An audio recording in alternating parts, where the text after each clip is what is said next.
Good morning, everyone. So if this is your first time, I'm Kyle and I am one half of the Wandering Shores. So, you know, if you've been following us for a while, you know we boondock a lot. And as you can see, we're in this beautiful boondocking area outside of Bladder, Idaho, right here on the creek. This is Birch Creek Campground. I thought today what we would do is tell you and show you exactly what we do to get water while we're out boondocking. We're going to talk about our current tank size, how long it typically lasts, what we have done, what changes we've recently made to how we get water while we're boondocking. And then I'm going to show you how we get it into the camper, because everybody's setup is a little bit different. This is a fairly easy and inexpensive setup, and I would highly recommend, if you're thinking about boondocking, have yourself a way to get potable water when you're out in the boondocks so that you don't have to pull your RV somewhere, especially if there's a 14-day stay limit. Some people have huge tanks. We don't, folks. So I'm going to take you into the car right now. I'm going to take you up and talk about how we get water while we're boondocking, how we get it into the truck, how we get it out of the truck and into the camper. If you enjoy free camping and boondocking across the United States, well, we've got a lot more for you. If you haven't already, checked out thewanderingsshores.com, and we have an interactive Google map there where you can see all of the spots we've done campsite reviews of, as well as things to do in the area. We've been a little less conservative with our water while we're here because we know we have access to it up at the front there near the camp host. So I'm going to take you down there. I'm going to fill it up. I'm going to show you our new setup for water, how we put water into our new system and how we get it out of the system. And I'm going to come back and fill up our tank. Our water tank, just for point, is like somewhere between 20, it depends. If you look at the brochure from 2018, it says there's a 40-gallon water tank, which, okay, let's assume 60 gallons of that is accounted for in the hot water tank. That means the 34 to 35-gallon water tank on the RV. There's no way. I've never, even when we're bone dry, I've never been able to put 35 gallons of water in there. At most, I've put like 27, 28. So I think we might have a 30-gallon water tank. Whatever it is, we can usually last, if we're conservative, which we haven't necessarily been because we've got easy access to water. I can usually get us through about 14 to 16 days. Not many places have a 16-day stay limit, so that's kind of not, you know, common, but 14 days for sure. We've got a 30-gallon gray tank and a 30-gallon black tank. But remember, I have a composting toilet, or we have a composting toilet. And so I've joined those two with a Valterra valve at the end. So we really have 60 gallons of gray that we can use. And, you know, outside of urine, the only thing in the tanks is shower water and sink water. So we're probably only about 2/3 full, maybe total, maybe even less than that, maybe more like half. Because, you know, we only started with 25 gallons of water or so here, so I can't imagine we've got that much liquid in the blackish gray tank from urine over a 10-day stay. But yeah, so I'm going to take you up front and show you what this process is all about. All right, we made it up here to the potable water here by the camp host site. Let me show you our water setup now. So we've got two of the 0G water hoses, and I do add quick connects to our beach lane water filter, as well as I've added the save a drop so I know how much water is going in. And all of these items I'll put in the video description if you're interested in picking any of them up. I'll make it as easy as I can for you. So I don't know if I've mentioned this before, but back when I did the 12-volt conversion of the Starlink, version 2 Starlink, they sent me this cool bag. So thanks to Xtar for that. I've repurposed it now because we no longer have the version 2 dish, we have the version 3, and the version 3 is a little bit too big to fit in here, so I wanted not to get rid of this nice bag. It's perfect, and it's perfect for our water setup. So let me show you our bladder. And then I've got this short little, I think it's like maybe 6 feet green hose, but that we're not using that today or until later. So here is our water bladder, folks. This is a 30-gallon, folds up. Really, I mean, you could fold it up a lot more than what I do, but since we've got all that space back there, I just go ahead and use it. I have added, it comes with this adapter on it, but I have inserted, I happen to have a garden hose to threaded NPT adapter, so that way I can screw the garden hose right on there. The actual bag, when it came in the mail, had this flexible hose, but this thing is, I mean, it's like collapsible like this, and it's very hard to control, but it does fit in on an adapter that's in here somewhere that went right on there if you needed to, but I don't use that. It's easier for me to use a garden hose. So what I'll typically do is, let me recap this. I've got the valve shut. This has only got one entry port. It doesn't have a bleeder valve on it anywhere. So you definitely just have to open this up. And I like to try to give it some air in there so that it stays kind of popped up like this when I start to fill it.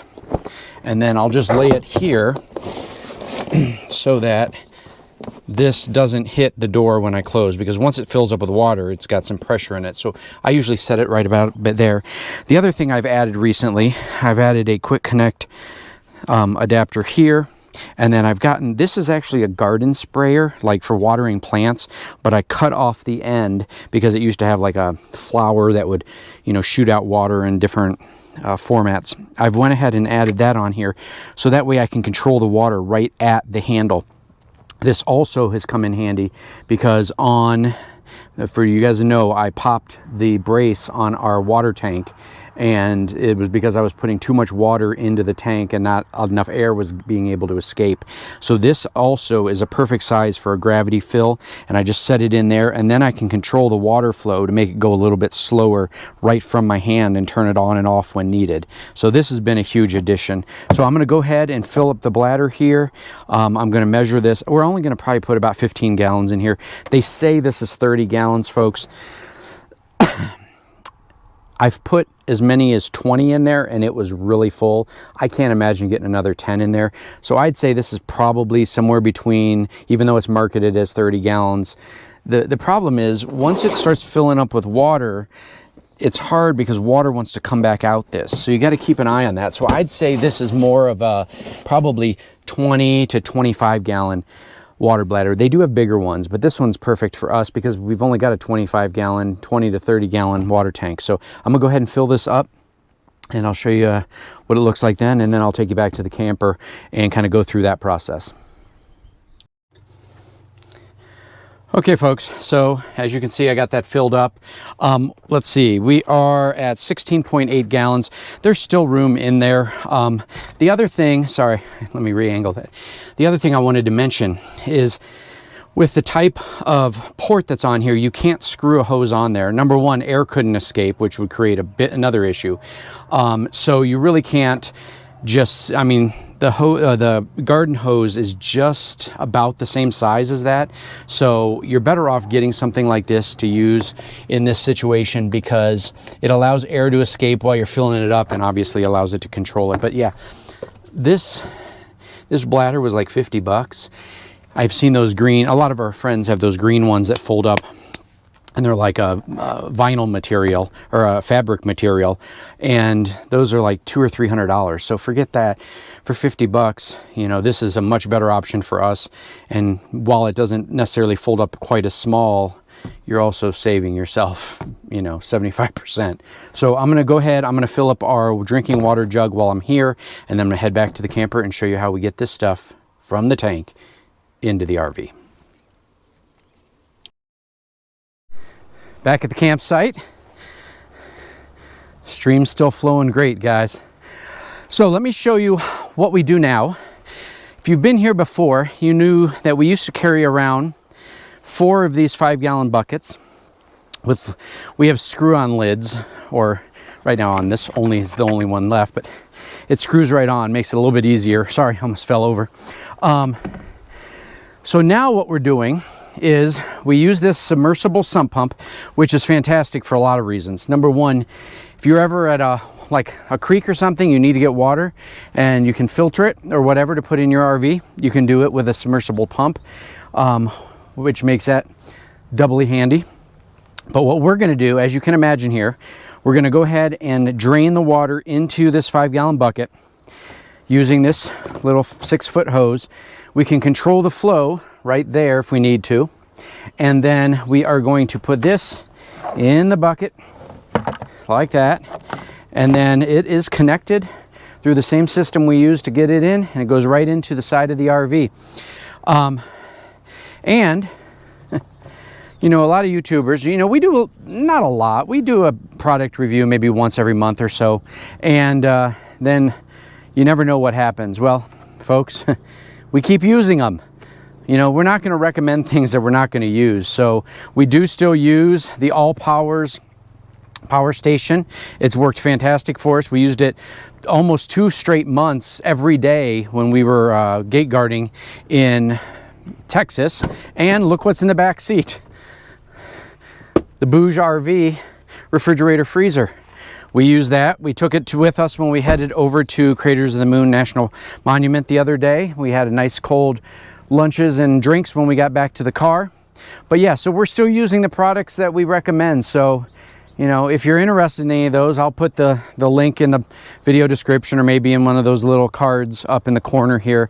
If you're watching on your phone or on your computer, you can click on it if you want to watch the video.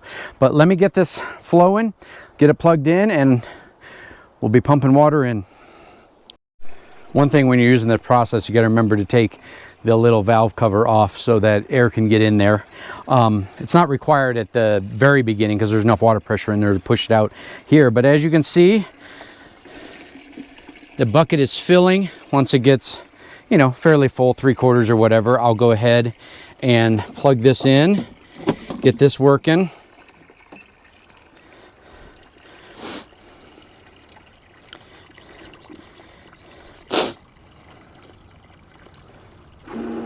There it goes. I don't know if you can hear it. Put my mic down here. But basically we just start pumping water. Now, I am refiltering it because I figure it's not going to hurt to filter it twice and get it as clean as possible. But you don't necessarily need to do that, especially since it was potable water, so it's drinkable anyway. But I went ahead and just left it on, and we're just going to refilter it again.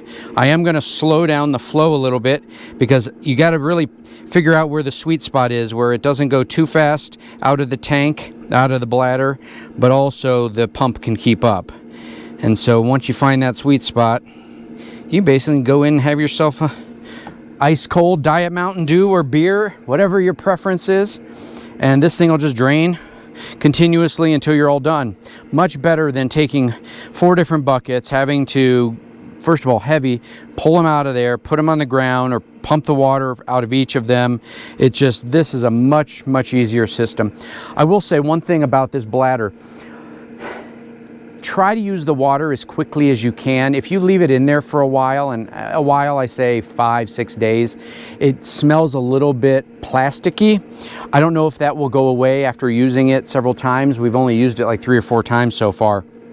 So keep that in mind. I like to try to use the water as soon as I get it, and then it doesn't have any type of rubbery smell to it. Okay, I need to slow it down a little bit. It's, there we go. That's perfect right there.